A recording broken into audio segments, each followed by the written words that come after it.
ছেলের সবাই অনেক ভালোবাসতো, প্রধানমন্ত্রী থেকে শুরু করে সবাই ভালোবাসতো, অনেক ভালোবাসতো।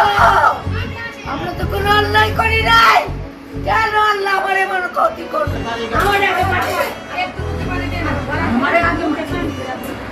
আমু খাইছো আজকে তো বলে নাই আমাকে এখনো, যাইতে দাও না কেন?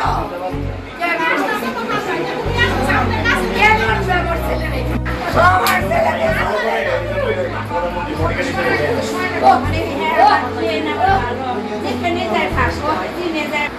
আমার ছেলের ফোন আসে না, আম্মু খাইছো কেউ আজকে তো বলে না, ক্ষতি করি নাই।